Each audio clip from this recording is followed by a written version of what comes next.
एक युवक ने विवाह के 2 साल बाद परदेश जाकर व्यापार करने की इच्छा पिता से कही। पिता ने स्वीकृति दी तो वह अपनी गर्भवती पत्नी को माँ बाप के जिम्मे छोड़कर व्यापार करने चला गया। परदेश में मेहनत से बहुत धन कमाया और वह धनी सेठ बन गया।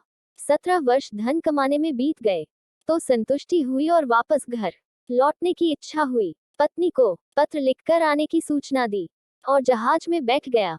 उसे जहाज में एक व्यक्ति मिला जो दुखी मन से बैठा था। सेठ ने उसकी उदासी का कारण पूछा तो उसने बताया कि इस देश में ज्ञान की कोई कद्र नहीं है। मैं यहाँ ज्ञान के सूत्र बेचने आया था पर कोई लेने को तैयार नहीं है। सेठ ने सोचा, इस देश में मैंने बहुत धन कमाया है और यह मेरी कर्म भूमि है, इसका मान रखना चाहिए। उसने ज्ञान के सूत्र खरीदने की इच्छा जताई। उस व्यक्ति ने कहा, मेरे हर ज्ञान सूत्र की कीमत 500 स्वर्ण मुद्राएं है।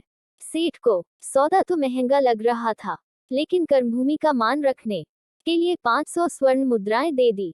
व्यक्ति ने ज्ञान का पहला सूत्र दिया, कोई भी कार्य करने से पहले 2 मिनट रुक कर सोच लेना। सेठ ने सूत्र अपनी किताब में लिख लिया। कई दिनों की यात्रा के बाद रात्रि के समय सेठ अपने नगर को पहुंचा। उसने सोचा, इतने सालों बाद घर लौटा हूं तो क्यों न चुपके से बिना खबर दिए सीधे पत्नी के पास पहुंच कर उसे आश्चर्य उपहार दूं।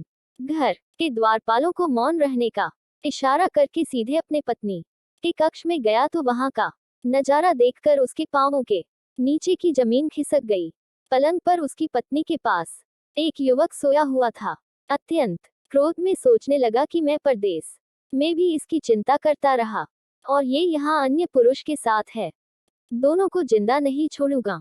क्रोध में तलवार निकाल ली।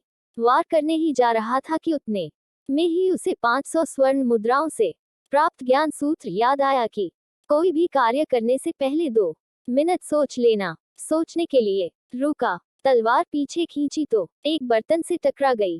बर्तन गिरा तो पत्नी की नींद खुल गई। जैसे ही उसकी नजर अपने पति पर पड़ी वह खुश हो गई और बोली, आपके बिना जीवन सूना सूना था। इंतजार में इतने वर्ष कैसे निकाले यह मैं ही जानती हूँ। सेठ तो पलंग पर सोए पुरुष को देखकर कुपित था। पत्नी ने युवक को उठाने के लिए कहा, बेटा जाग, तेरे पिता आए हैं। युवक उठकर जैसे ही पिता को प्रणाम करने झुका, माथे की पगड़ी गिर गई, उसके लंबे बाल बिखर गए। सेठ की पत्नी ने कहा, स्वामी ये आपकी बेटी है, पिता के बिना इसके मान को कोई आंच न आए इसलिए मैंने इसे बचपन से ही पुत्र के समान ही पालन पोषण और संस्कार दिए हैं। ये सुनकर सेठ की आंखों से अश्रुधारा बह निकली। पत्नी और बेटी को गले लगाकर सोचने लगा कि यदि आज मैंने उस ज्ञान सूत्र को नहीं अपनाया होता तो जल्दबाजी में कितना अनर्थ हो जाता। मेरे ही हाथों मेरा निर्दोष परिवार खत्म हो जाता।